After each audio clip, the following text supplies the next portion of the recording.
Hi, welcome. This is Dr. John DeMartini. This is one of the most amazing and inspiring shows that you can listen into. If you want to be on the edge of your seats, if you want to open up your heart, if you want to expand your mind, and you want to meet incredible people, stay tuned because you're just about to experience a transformative radio show that will change your life. And you're listening to the Dr. Pat Show that's coming up right next.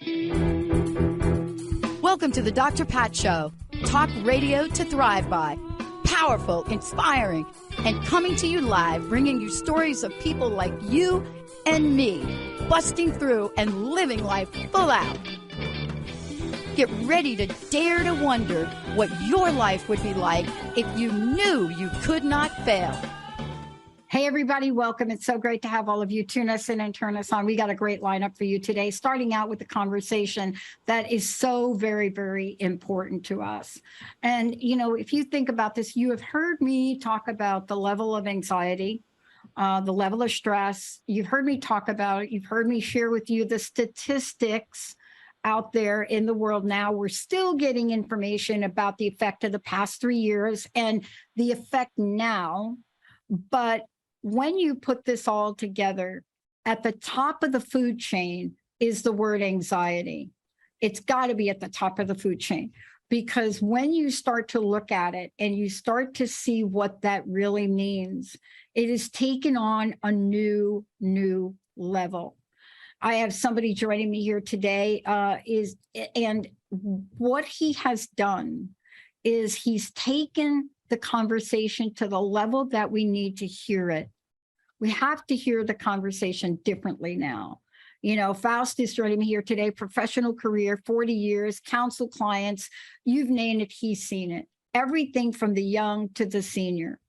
But what has he found when he's looking into the eyes of people in families, in centers, in nursing homes? What is he looking at when he fights the battle like I have for employee assistance programs? Yes, I can't even believe it was so hard to get that in the corporation that I worked in.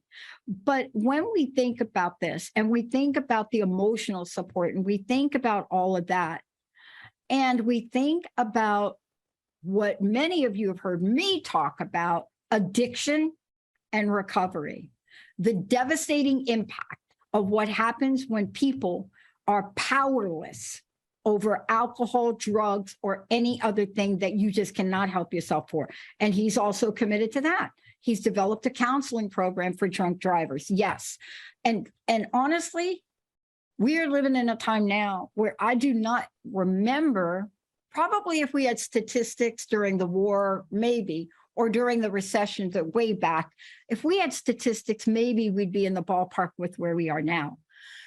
But what's going on now in the United States and across the globe is unprecedented. And the number of people that need help now in ways they have not needed them before is off the charts. But something different has to happen. It actually has to be something that we could give, that we can understand, and that we could point to. And I'm talking about this because we're going to talk about the Fix Yourself Handbook, bringing you out of the darkness into a brilliant new world. Now, you guys have heard me talk about the suicide of my mom. You've heard me talk about my sister's death, my stepmom's death, my two sisters, alcohol, drug abuse. You just heard me talk about them, right? This is something people like me and people like Faust, this is something that it gets in our skin and we have to do something about it. Now, look, before we go there, before you all meet him, if you had any essence or interest in track and field, what we saw in Oregon, what we saw in the World Championships, what we saw in the eyes of these United States athletes, and not just United States, but all the athletes, but the United States broke a record at this track meet. And many people gave up on them because of the poor showing in the Olympics. Can you imagine being these top track and field people, go to the Olympics, underperform, don't even come close, and now come back. You can either hold him or you can fold him. And what these people decided to do is grit down, dig in, break records. And people cheered. And I mean, when you saw world records in the pole vault being broken, when you saw track and field records being broken, world records being broken, and you saw people in the stands, and you looked at the energy of this, and you said, gosh, what if I could feel like that? That's what today's show is about. It's no longer asking you to question, what if I could feel like that? It's now discovering how to feel like that. The author of this book has given beyond thought, but how feeding the anxiety demon is destroying a nation, that is the key. Faust, it's so great to have you here today. Welcome to the show. That's so, thanks so much for having me on board. You know, we have a message we're trying to get out there, and that this is a beatable situation. It's nothing we need to surrender to. You just said it before.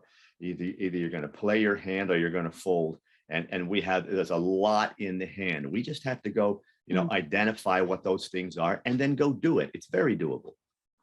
You know, I want to get your take on anxiety. And that's why I was so excited to have you here, because look, anxiety is one of these words. I don't know. You probably could tell I have some corporate experience a little bit. Like I was in a corporation, worked my way up, corporate executive, HR, the whole thing. And I remember trying to implement for the phone company, the first employee assistant program. And we didn't have much information back then, right? But I remember sitting in a boardroom with all the VPs and Aaron, like these people saying, stress is not our problem. Stress is not our problem. Why should we spend any money on this when there's something that I think is like fake? I mean, honestly, it's what they were saying. We think it's like fake. Now, fast forward to where we are today. One, it wasn't fake. Two, the science shows it. But underneath it, there's something even more insidious, and that's anxiety. And I would love to hear from you the underpinnings of anxiety. Nope. It's a great question to get started. We live in a nation, we live in a world now which goes a million miles an hour. We never turn off.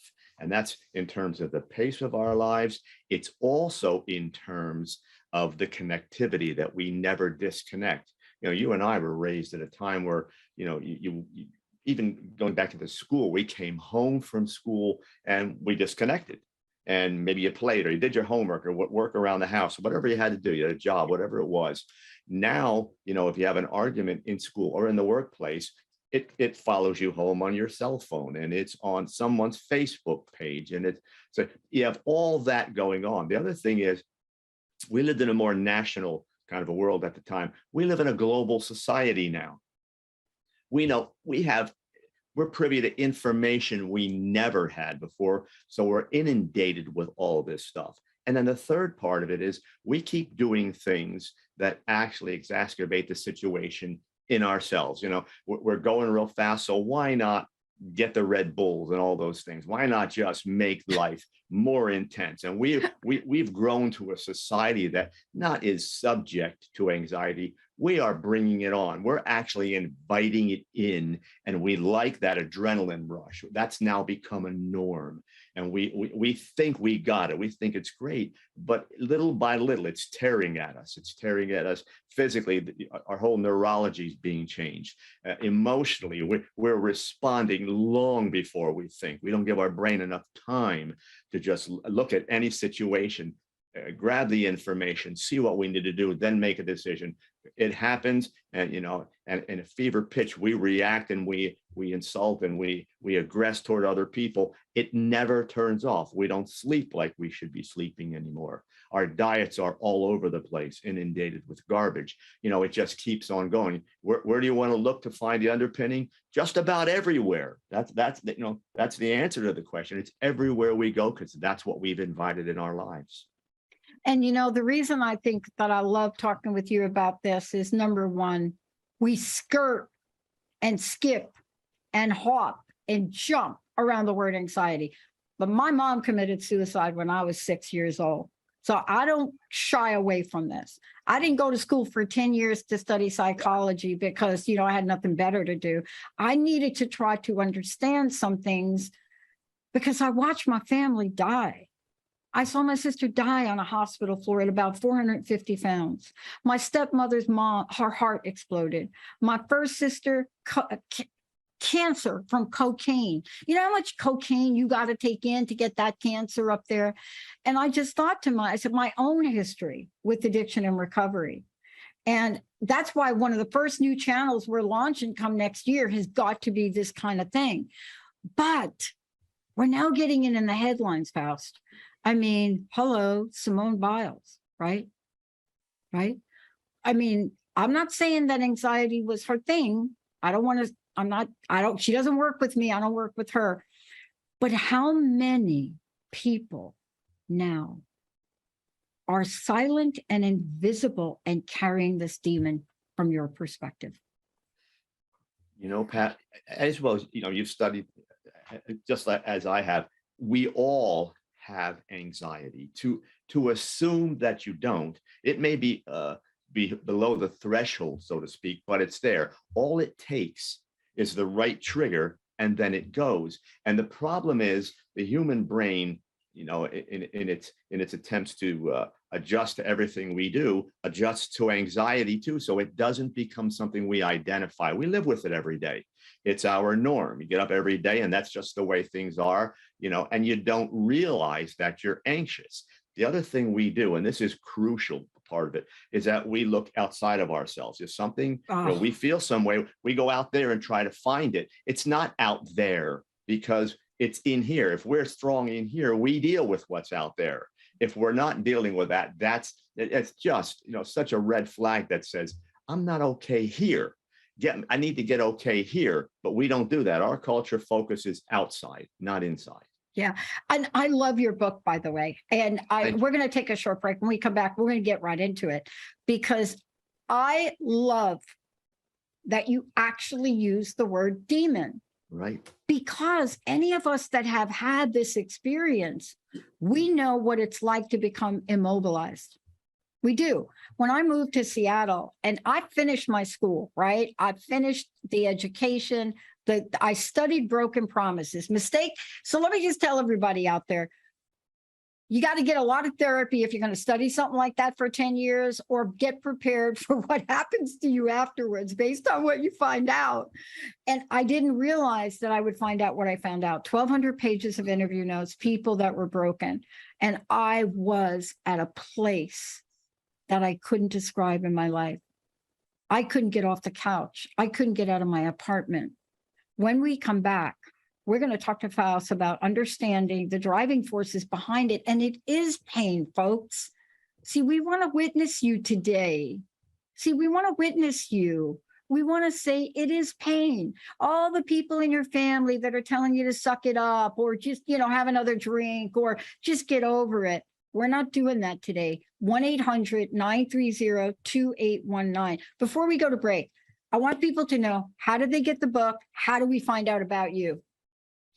Best way to do that is my website, FaustRuggiero.com. The way we built the website, Pat, was to really tear apart the books and the philosophy. So you can find excerpts from the books in there, all different kinds of things about me, about how to deal with these with anxiety.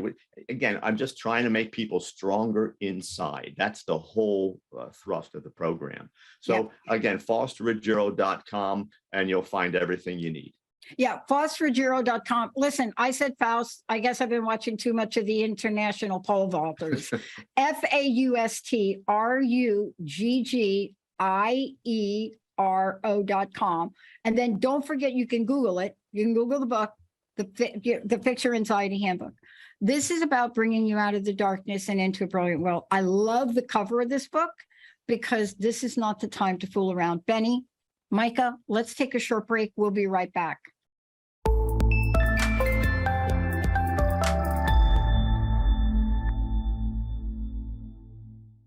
Hey, everybody, welcome back. Look, This is about anxiety, the Fix Your Anxiety Handbook, bringing you out of the darkness and into a brilliant world. We set the stage up for you. Before we go again, tell people how they get the book and how they find out about you. Let's make sure we keep mentioning this, okay? Yeah, the important thing is we're going to actually hopefully publish in August, late August, right? Yes. So we're doing all the pre-publicity work now. At that time, Amazon will have it. They have everything we do. But my website, faustruggiero.com, there's a link there to buy the book, and it'll take you to Amazon and Barnes and Noble and those places that you want to go, depending on what you like. Yeah. Faust, I want to get down into this for a little bit because you make some brilliant connections here. And I like that you're calling it a handbook. I mean, the connections you're making take us from that opening chapter where you're talking about understanding the driving force behind our pain, right? You take us from there, and then you give us, the information and the language we need to know to understand that this is not just something up here. There is a body to mind connection. There is something that's operating. There is an experience that's operating. And then that is setting the stage for you to talk with us about our anxiety monster. And what you say is, I love this. I love the language in these chapters. You're going to introduce us to the beast inside. See, we don't talk about anxiety like that, but it is a beast. Any of us that have ever had it, it's a beast. It will keep us in our home for weeks, months, and even longer, won't it? It will, and I think one of the things we have to look at in our culture is that self-help and helping people, going public to help people, got very soft. When I wrote the first book, the Fix Yourself Handbook, people say, "Oh, you can't put fix yourself." That's what the publishers were saying. We don't deal with the word "we're broken." I said we really need to stop coddling people and say this is what's going on. We have anxiety. It's a horrible condition. It's not just I'm nervous today. It's panic attacks. It's fear. It's not leaving the house. It leads to suicide. It leads to horrible things going on in people's lives. And we need to finally be able to say that that's the root of this. And if we don't catch it early, it develops like every other condition, and it becomes a monster. And when it gets to that point, it shuts down just about everything that we're going to do. And we have to finally get truthful about that. That's what it does. Yeah.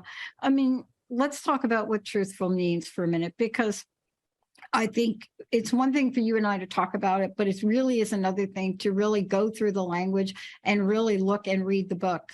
And again, the book will be out shortly. We're thinking it'll be out in a couple of weeks. So just go back, check on the website.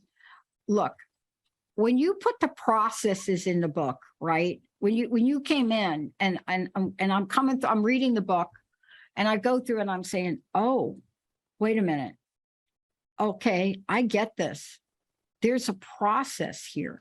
There's something we need to know. There's something we need to do. The question of really taking a look at who we are and what's inside of us is so very, very important. But I don't know about you, but I will tell you, it is really hard to do that alone. And, part of this is if we don't take that look, let me ask you this question, it shows up in and out of the body. Can we talk about how anxiety transmutes itself into things we start to feel physically? Sure. The first thing we need to understand, and that's one of the first points I bring up in the book and with all my patients, I say it's a physical condition. And they'll look at me and say, no, it's mental. I said, think about it. Not only does anxiety cause the panic attacks and the palpitations and the whole deal, it hurts every part of your body. When it gets going, everything hurts. First thing you have to understand is that it's physical.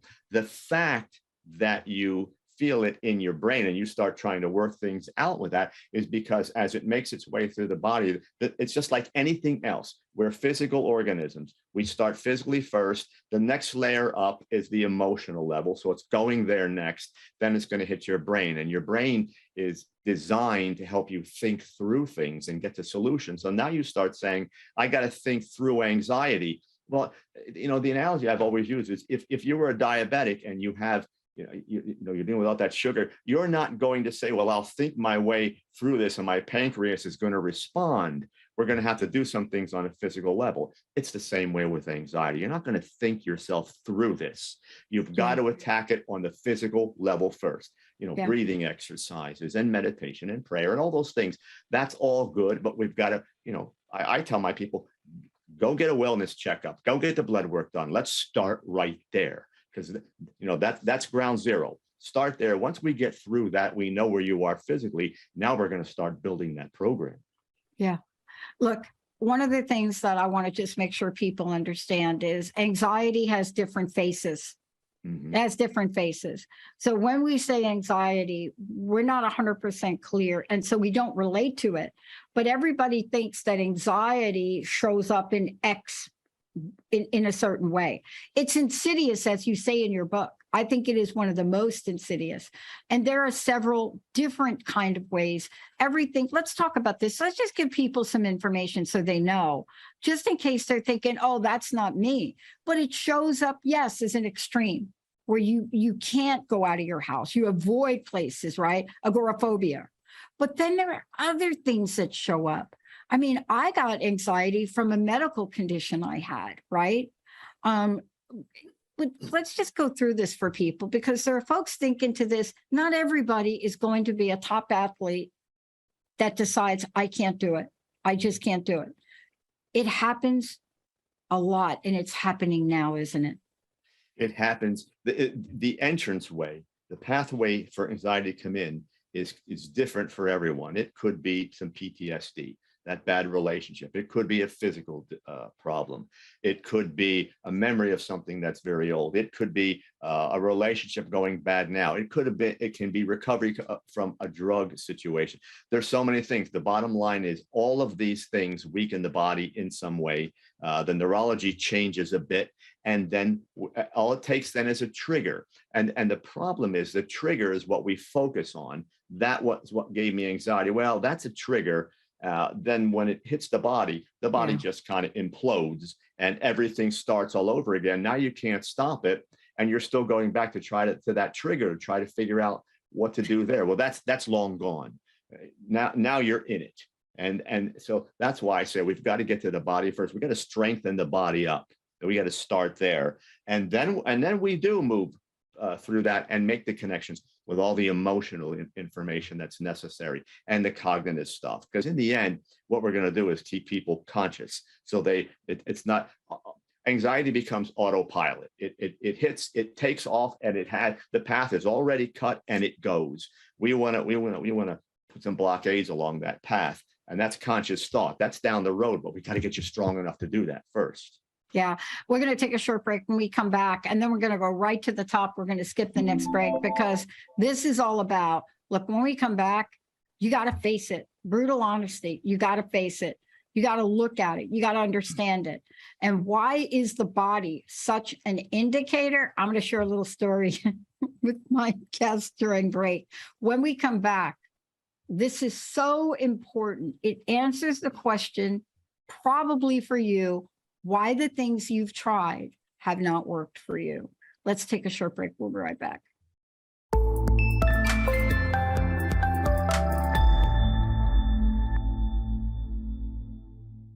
Hey, everybody, welcome back. I know that if you're like me, you can't wait till the book comes out, although I do have an advanced copy, I must say, and it literally saved me over the weekend. It really did. I'm not going to spend a lot of time talking about it, but I got to the page in the book where there were several pages, but I realized that there is something associated with anxiety that I absolutely have to talk with you about.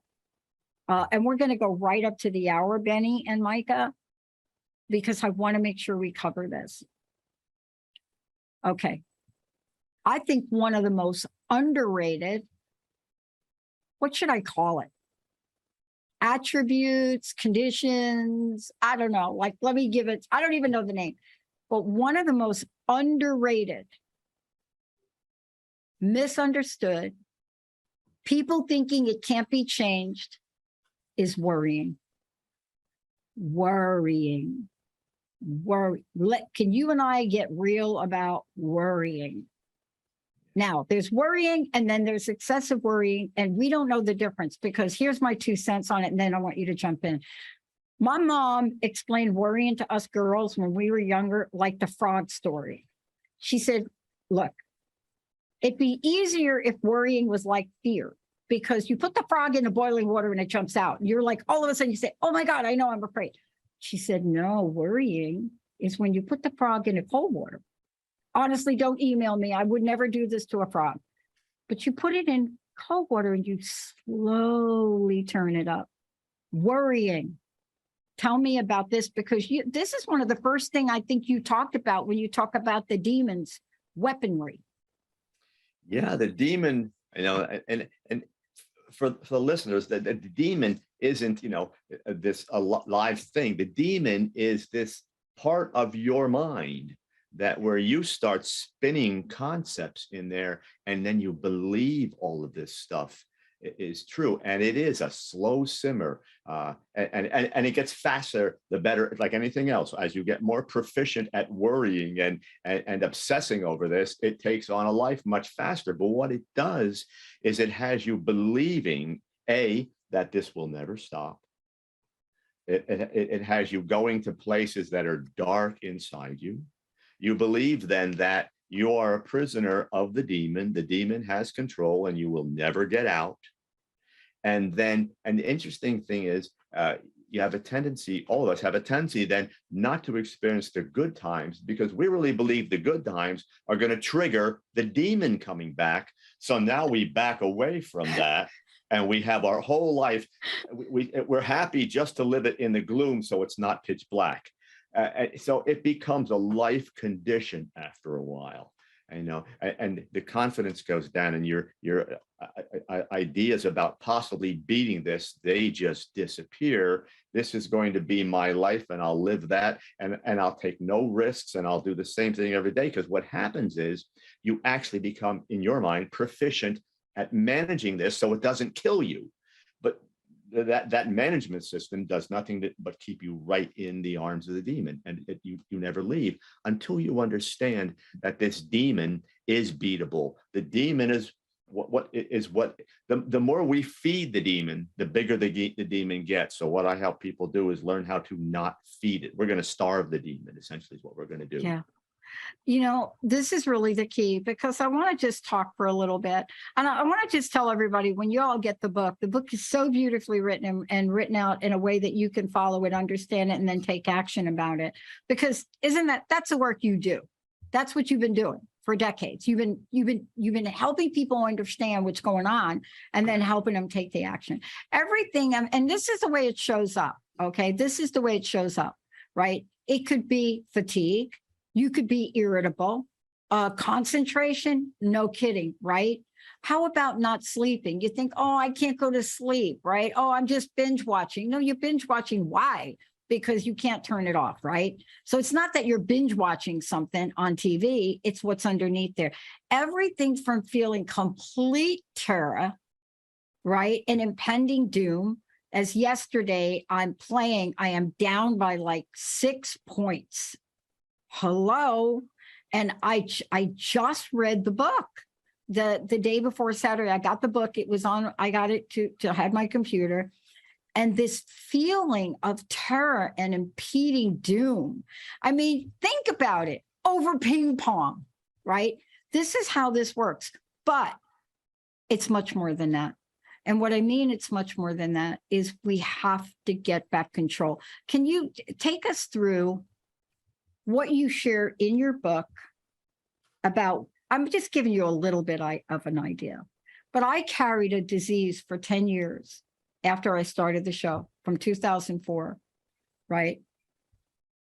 I carried a disease that I knew, or I was told, that if I go to bed that night, I may not wake up, because there was something in my body that could stop my heart. And I got to tell you, I had to get over that very quickly.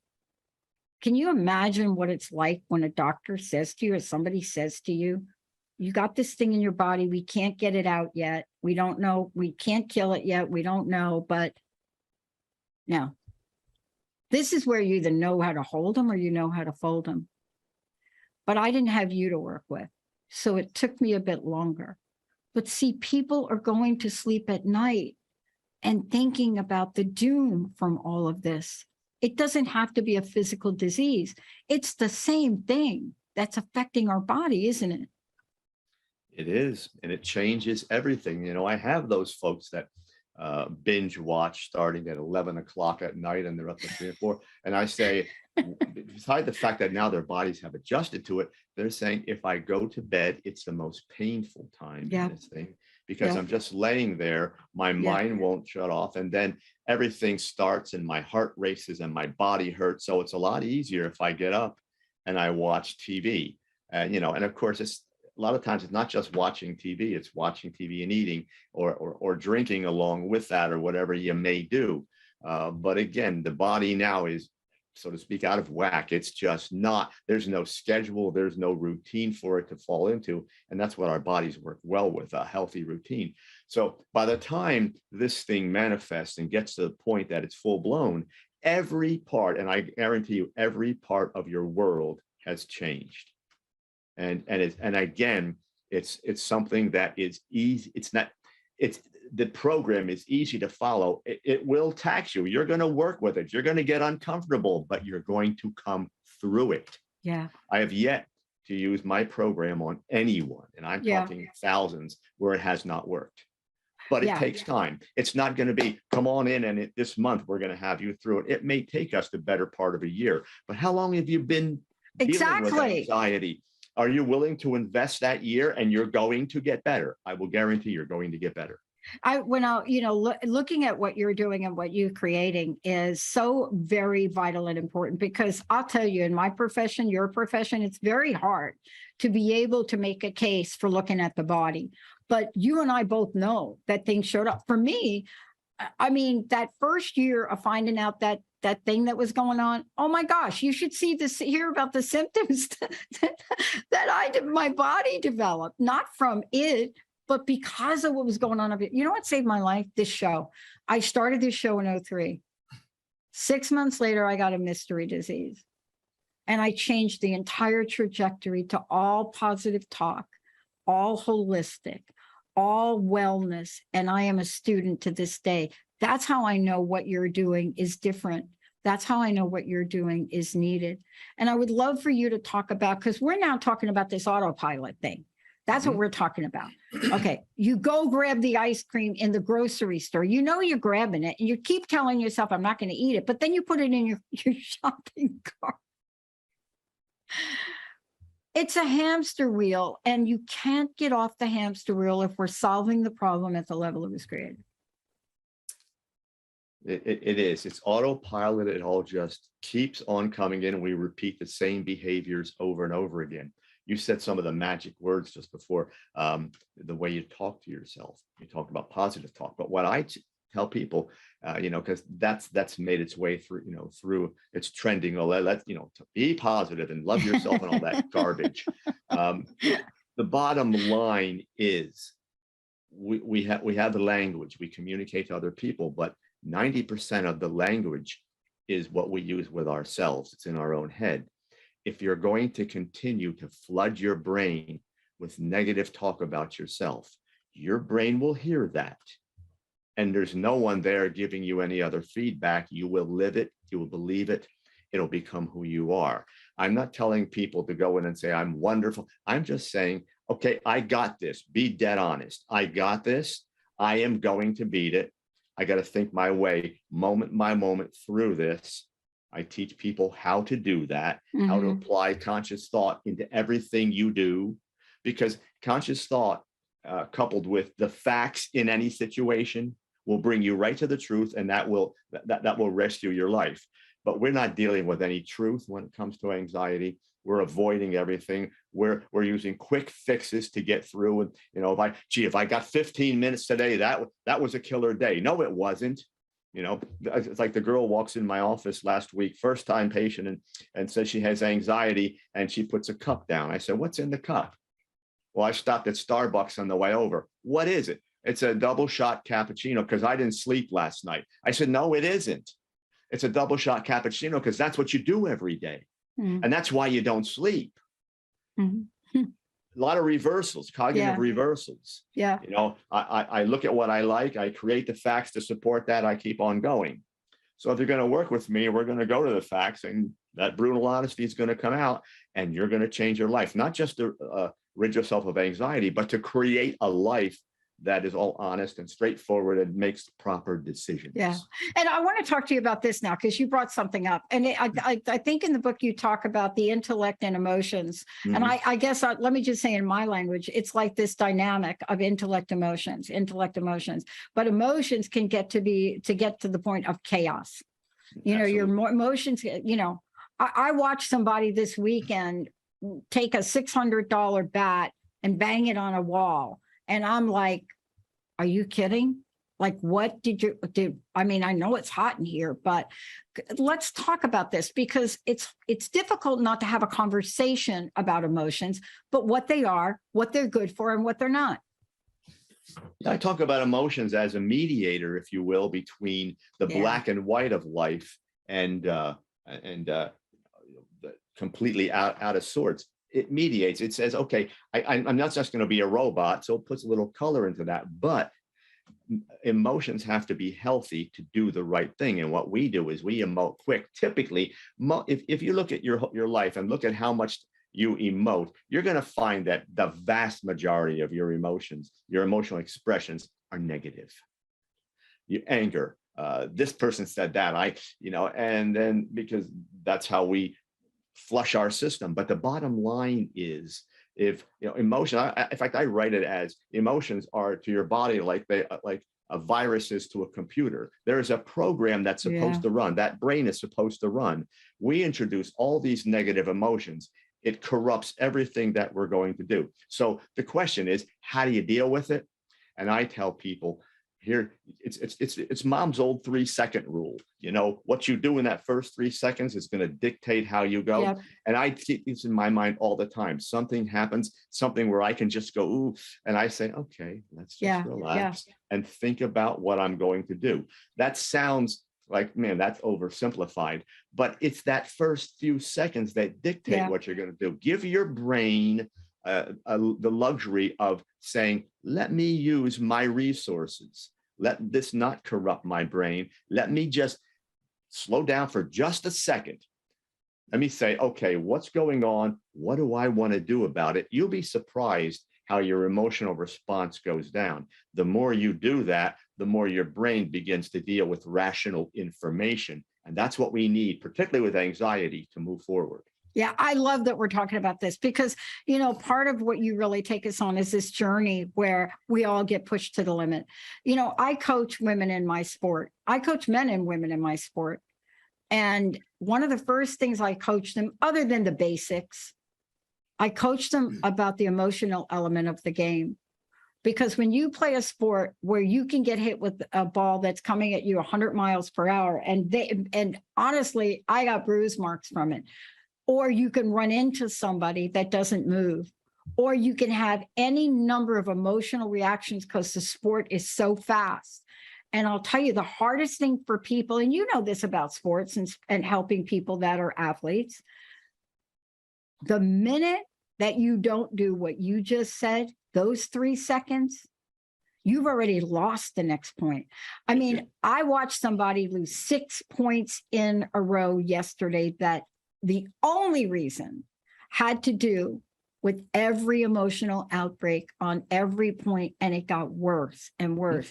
I watched a guy be so emotionally distraught that he walked back and walked around the table, and I'm thinking, is the guy going to come back to play? But see, that happens in life. I'm not just talking about this. Don't we now, and aren't you seeing this in life now, accelerating, where people have zero tolerance for most things that are hitting them up? A grocery store line too long, a cashier that's too slow, right?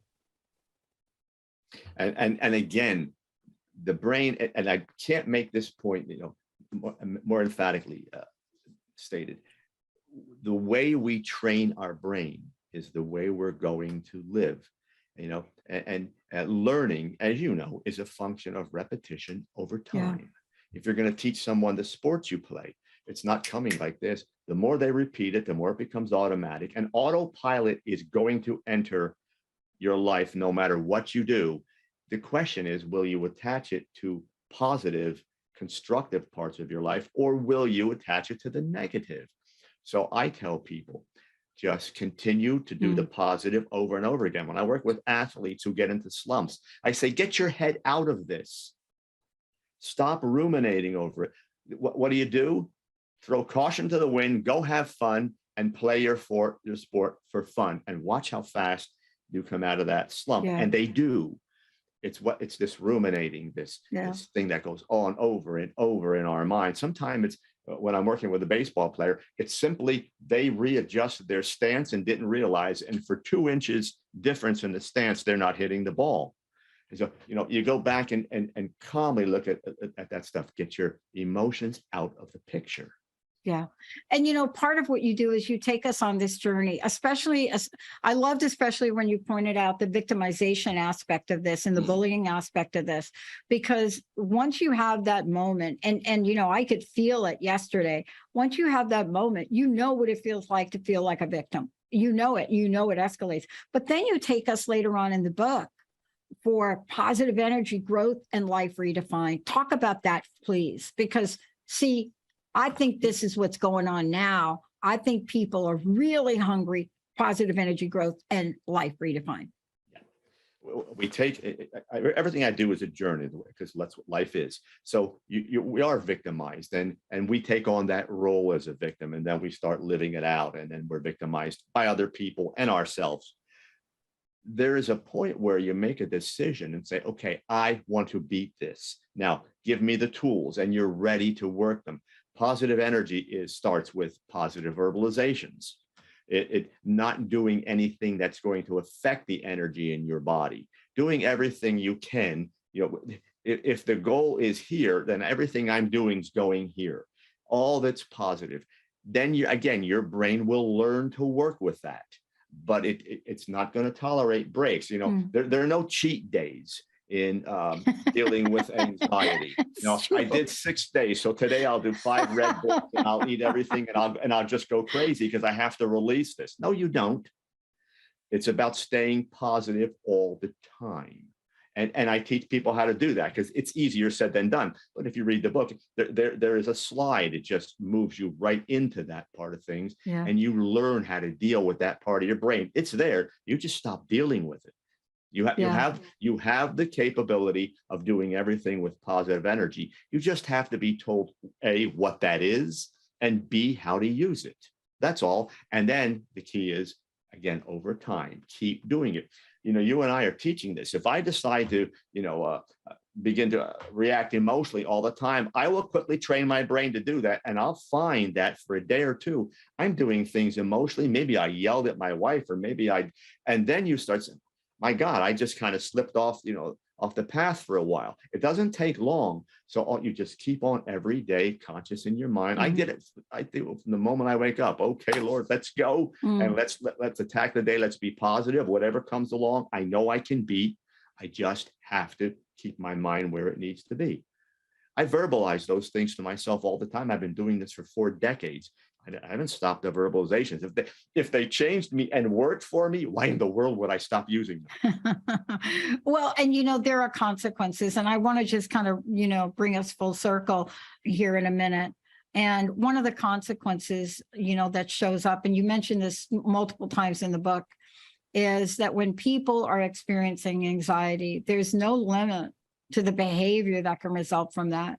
And I have a situation, I have a friend right now who is cannot get away from it, and is around someone right now, can't get away from it right now, but is around someone that every day, that other person's level of anxiety, they just lash out.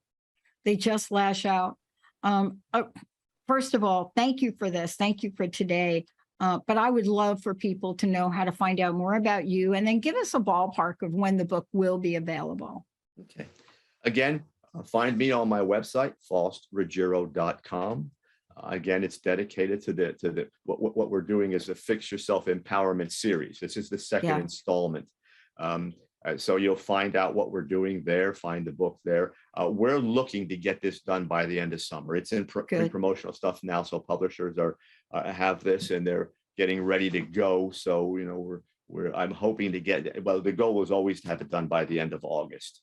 Good. So, and then, you know, Amazon will get it and we'll put everything out on the website. Okay, it's time to go here. Here's the book and we're ready to go. Yeah. Thank you. Thank you for joining me here today. I want to kind of bring this full circle in the way you bring it full circle. And that is the entering the land of hope, you know, entering that place of manageability. And I would love to hear what your message is for folks about that today. A number of things. The first, and you introduced this early in the show, is you are not alone in this. Stop doing this all by yourself. Stop worrying about what the next person's going to say. How do you set up hope? Well, the first thing you do is you set up a positive network of people. It may be a doctor or a counselor or that special person or two in your life that are either understand you or at least unconditionally love you and are not moving away from you when you bring this stuff up. Put those people in your life. You're going to be willing to take some risks, and risk doesn't mean, you know, if you're an agoraphobic, we're going to have you at a concert tomorrow. It may mean that all you did is went outside the house and sat on the front porch for 10 minutes. Yeah. Begin to move in the direction that you want to go. Very, very small steps. That's what I tell people. If you try to take something too big, it'll show you, you'll quickly get defeated and you'll say, see, I told you. Little bitty steps, little victories are huge right now, but just keep doing them. And then the last thing is, if you need professional help, go get it. There's nothing wrong with that. That old stigma, I think it's gone by now, but you know, you don't have to go into an office. We're doing these things online now. Get someone to talk to, but make that person someone who is willing to show you who you are, hold the mirror up for you and deal with the facts. And if you're leaving the session saying, that's wonderful, I felt really good. You know what happened when you read the book. You said, oh my God, you're going to leave there challenged, leave there saying, I'm not sure, but I'm going to try that, and then go back and revisit next week and begin to make these little gains. Thank you for saying that. And lastly, have faith in yourself. If you have faith in the Lord, that's one that's going to help you that much more. But have faith. This is going to get better. I love that. And I love that you shared about this. Going it alone, boy, that has never worked for me. I have tried. It has really never worked for me well. And thank you for putting something together, not just the book, but a lifetime of work dedicated to send people on a path to freedom. And that's what it is. When you can move beyond anxiety, it is a pathway to freedom. It is unimaginable. Thank you so much for all of the work that you've done. It has been my pleasure. Thank you. God bless. Wow. Thank you, everybody. We're going to take a short break. We're not done yet. Please make sure you stay in touch and you get yourself a copy of this book when it comes out. You will work at it, but you will be on a path to freedom. We'll see you in a minute.